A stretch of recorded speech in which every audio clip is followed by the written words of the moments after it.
لله رب العالمين والعاقبة للمتقين والصلاة والسلام على سيد الأنبياء والمرسلين. أعوذ بالله من الشيطان الرجيم. بسم الله الرحمن الرحيم. والعصر إن الإنسان لفي خسر إلا الذين آمنوا وعملوا الصالحات وتواصوا بالحق وتواصوا بالصبر. صدق الله العظيم وصدق رسوله النبي الكريم ونحن على ذلك لمن الشاهدين والشاكرين. دوسری پڑھی اللهم صل على سيدنا محمد وعلى آل سيدنا محمد وبارك وسلم. اللهم صل على سيدنا محمد وعلى آل سيدنا محمد وبارك وسلم. اللهم صل على سيدنا محمد وعلى آل سيدنا محمد وبارك وسلم. میں نے آپ کے سامنے قرآن پاک کی ایک چھوٹی سی صورت تلاوت کی ہے. اگرچہ یہ قرآن پاک میں بہت چھوٹی صورت ہے. قرآن پاک کے اندر 3 چھوٹی صورتیں ہیں. سب سے پہلی جو ہے وہ سورۃ الکوثر یعنی کہ انا اعطیناک الکوثر فصل لربک وانحر ان شانئک هو الابتر. اور دوسری چھوٹی صورت جو ہے یہ سورہ عصر ہے جو تلاوت کی اس سے پہلے کہ والعصر ان الانسان لفی خسر الا الذین آمنوا وعملوا الصالحات وتواصوا بالحق وتواصوا بالصبر. اور تیسری جو چھوٹی صورت ہے وہ اذا جاء نصر اللہ والفتح ورأیت الناس يدخلون فی دین اللہ افواجا فسبح بحمد ربک واستغفر انہ کان توابا. قرآن پاک کے اندر یہ 3 صورتیں ایسی ہیں کہ یہ تینوں صورتیں 3 آیات کے اوپر مشتمل ہیں. یہ تینوں صورتیں جو ہیں ان کے اندر 3 آیات ہیں. اور یہ صورت جو تلاوت کی گئی سب سے پہلے یہ ایسی صورت ہے کہ اگرچہ یہ دوسرے نمبر پہ چھوٹی صورت ہے لیکن اللہ رب العزت نے قرآن پاک کے اندر جتنے بھی مضامین بیان کیے ان کا خلاصہ اس صورت کے اندر بیان کر دیا. یعنی کہ کوئی بھی جیسے کوئی کتاب ہوتی ہے تو اس کا ایک انڈیکس ہوتا ہے, اس کا ایک خلاصہ ہوتا ہے. اس سے پہلے ایک پیپر کے اوپر یہ لکھ دیا جاتا ہے کہ اس کتاب کے اندر یہ مضمون بیان کیے جائیں گے. تو اللہ رب العزت نے اس صورت کے اندر وہ تمام مضامین بیان کر دیے. اگرچہ یہ بالکل چھوٹی ہے لیکن محکم ہے کہ اس کے اندر اللہ رب العزت نے وہ تمام مضامین بیان کر دیے کہ پورے قرآن پاک کے اندر ان چیزوں کے اوپر بحث کی جائے گی. جیسا کہ پورے قرآن پاک کے اندر جنت کے, جہنم کے اور انسان کی اصلاح کے اللہ رب العزت نے جو قرآن پاک اتارا ہے انسان کی ہدایت کے لیے اتارا ہے. جیسا کہ سورہ بقرہ میں بھی ہے الف لام میم ذالک الکتاب لا ریب فیہ ھدی للمتقین کہ یہ کتاب جو ہے یہ ہدایت کی کتاب ہے. ایسے ہی شہر رمضان الذی انزل فیہ القرآن ھدی للناس کہ یہ جو کتاب نازل کی گئی ہے لوگوں کی ہدایت کے لیے نازل کی گئی ہے. لوگ جو تھے وہ بھٹکے ہوئے تھے, لوگ گمراہ رستوں پہ چل رہے تھے. اللہ رب العزت نے یہ کتاب نازل کر کے لوگوں کو سیدھا رستہ دکھایا ہے. جیسا کہ انسان جو ہے کہیں جا رہا ہو اس کو رستے کا نہ پتہ ہو تو وہ پوچھتا ہے کہ فلاں جگہ جانے کے لیے کون سا رستہ جاتا ہے, ہم نے لاہور جانا ہے تو لاہور جانے کے لیے کون سا رستہ جاتا ہے. اس کو بتایا جاتا ہے کہ فلاں رستہ ہے جی, آپ اس رستے سے جائیں, یہاں سے چیچا وطنی جائیں, آگے جائیں ساہیوال اکاڑا پھر آگے لاہور. تو اللہ رب العزت نے جو انسان جو گمراہ رستے پہ تھے یعنی کہ رستے سے بھٹکے ہوئے تھے اللہ رب العزت نے ان کو سیدھے رستے پہ لانے کے لیے اپنے نبی کو بھیجا اور اس کے اوپر اس کتاب کو نازل کیا. کتاب کیا ہے؟ قرآن مجید. قرآن مجید کا موضوع جو ہے وہ انسان کی ہدایت ہے تاکہ انسان جو ہے وہ گمراہ رستے سے ہٹ کر کے سیدھے رستے پہ آ گئے. حضرت مفتی رشید رحمہ اللہ کراچی کے وہ فرمایا کرتے تھے جیسے کہ ہم ہر نماز میں اہدنا الصراط المستقیم دعا مانگتے ہیں سورہ فاتحہ. ہمارا حال تو ایسا ہے کہ ہم تلاوت کر رہے ہوتے ہیں لیکن ہمیں پتہ نہیں ہوتا کہ ہم اس کے اندر کیا پڑھ رہے ہیں. لیکن اہدنا الصراط المستقیم ہم یہ دعا مانگ رہے ہوتے ہیں کہ یا اللہ ہمیں سیدھا رستہ دکھا دے, ہمیں صراط مستقیم تک پہنچا دے. مفتی رشید صاحب رحمۃ اللہ علیہ وہ فرمایا کرتے تھے کہ یہ ہمیں دعا مانگنی ہے لیکن ہمیں دل کے اندر یہ بھی خیال رکھنا ہے کہ ہم نے یہ دعا مانگنی ہے کہ یا اللہ ہمیں سیدھا رستے دکھانے کے ساتھ ساتھ ہمیں آخر تک پہنچا بھی دے. جیسے میں نے پہلے مثال بیان کی کہ ہم نے لاہور جانا ہے تو ہم رستہ پوچھتے ہیں تو ایسا بھی ہو سکتا ہے کہ ہم یہاں سے چلیں, ہم آدھا رستہ تو سیدھا چلیں لیکن درمیان میں جا کے ہم کہیں غلط مڑ جائیں اور ہماری اس غلطی کی وجہ سے ہمارا جو سفر طے کیا ہوا ہے وہ سارا کا سارا جو ہے وہ ختم ہو جائے, اس کا کوئی فائدہ نہ ہو.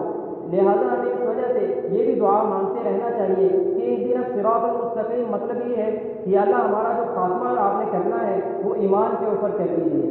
قرآن پاک جو ہے ہدایت کے لیے نازل کیا گیا، تو ہمیں جو ہے اس سے ہدایت حاصل کرنا چاہیے۔ وہ ہدایت اسی وقت حاصل ہوگی جب ہم اس کی تلاوت کریں گے، جب ہم اس کا اہتمام کریں گے، قرآن پاک کے اندر جتنی بھی چیزیں بیان کی گئی ہیں ان کے اوپر عمل کریں گے، تو ہی ہماری نجات ہوگی، تو ہی ہماری بخشش ہوگی۔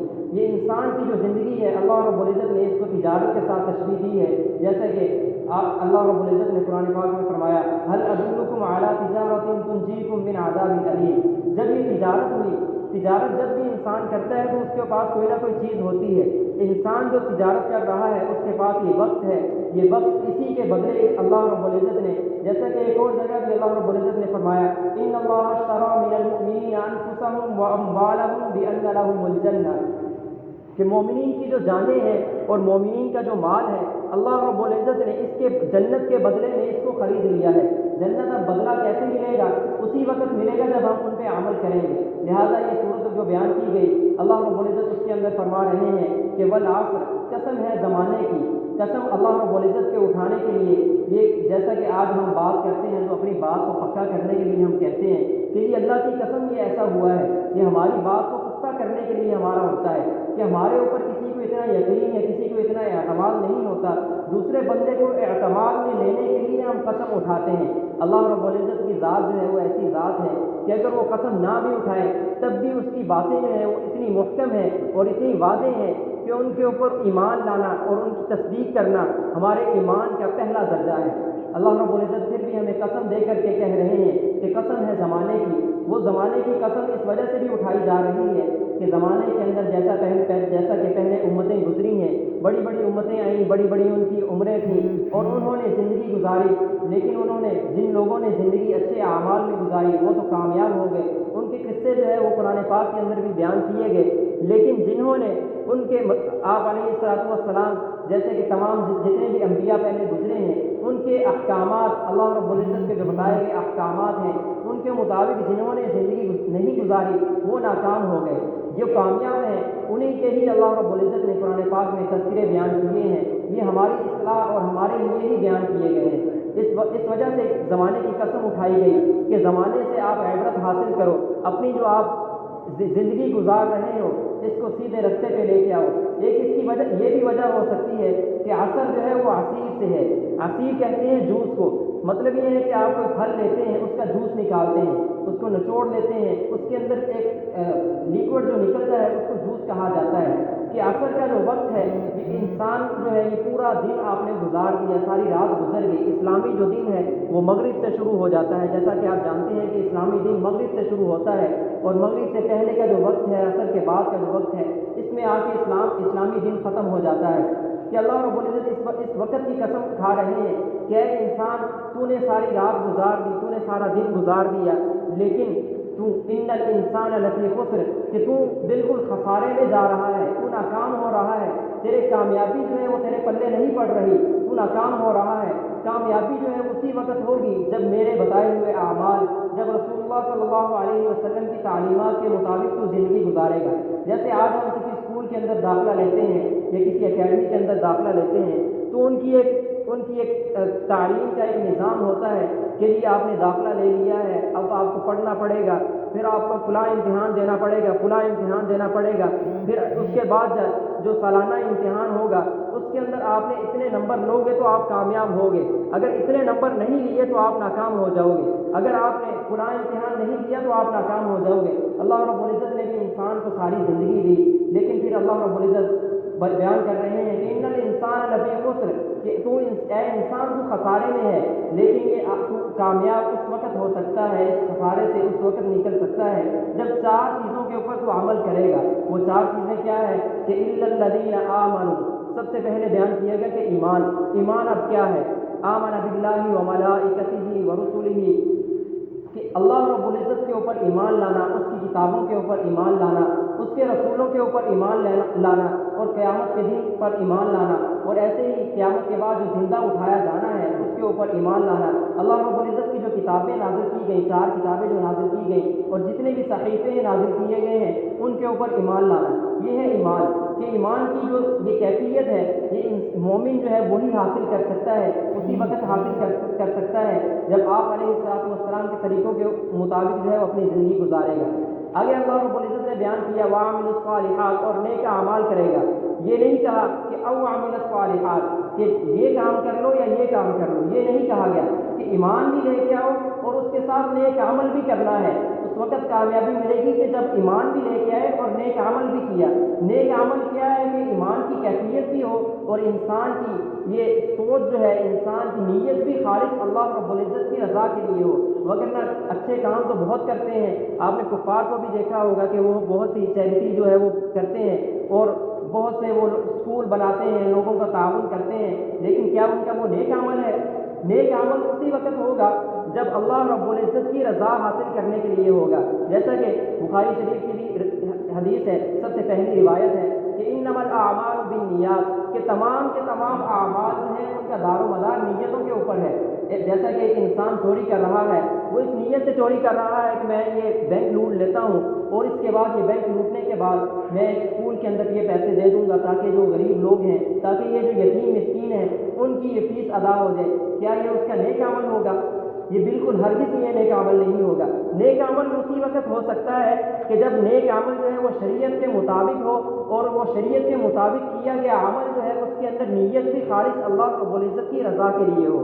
دوسری چیز وعامل الصالحات، اور تیسری چیز اللہ رب العزت نے بیان کی کہ وتواصوا بالحق، کہ حق بات کی وصیت کرنا۔ وصیت جو ہے اس وقت کی جاتی ہے کہ جب انسان کا آخری وقت چل رہا ہوتا ہے، جب انسان اس کیفیت کے ساتھ بات کرتا ہے کہ اب میں نے یہ بات جو میں کر رہا ہوں، اب اس شخص کے ساتھ میری شاید ملاقات ہو یا نہ ہو، اس بات کو وصیت کہا جاتا ہے۔ اور وہ وصیت جو ہے وہ انسان ایسے انداز کے اندر کرتا ہے کہ اگلے بندے کو سمجھ بھی آ جائے، اور وہ تحریری طور پہ بھی بعض اوقات لکھا جاتا ہے۔ وصیت جو ہے وہ حق بات کی وصیت، یہ صرف امام کا کام نہیں، یہ صرف تبلیغ والوں کا کام نہیں، یا کسی خاص ایک طبقے کا کام نہیں، ہر بندے کا کام ہے۔ ہر بندے کے لیے اللہ رب العزت نے یہ قرار دیا کہ وتواصوا بالحق، یہ کام بھی کرو گے، حق بات کی وصیت کرو گے تو ہی کامیابی ملے گی، تو ہی جو یہ جو دنیا کا خسارہ ہے اس سے آپ نکل سکو گے۔ وہ حق بات کی وصیت کیا ہے کہ اللہ رب العزت کے جو بتائے ہوئے احکامات ہیں ان کے مطابق زندگی گزاری جائے۔ جو اللہ رب العزت نے جنت کے، جہنم کے جو وعدے کیے ہیں، اگر نیک اعمال کریں گے تو ان کے اوپر اللہ رب العزت نے جنت کے وعدہ کیا، اور ایسے ہی اگر برے اعمال کریں گے تو اللہ رب العزت نے اس کے لیے جہنم کو بنایا ہے۔ ہمیں جو ہے جنت میں جانا ہے۔ یہاں پہ جتنے بھی لوگ ہیں ہم امید کر سکتے ہیں کہ اللہ رب العزت ہمیں جنت میں داخل فرمائیں گے، جیسے ہم یہاں پہ جمع ہوئے ہیں، اللہ رب العزت ہمیں ایسے ہی جنت میں بھی جمع فرمائیں گے۔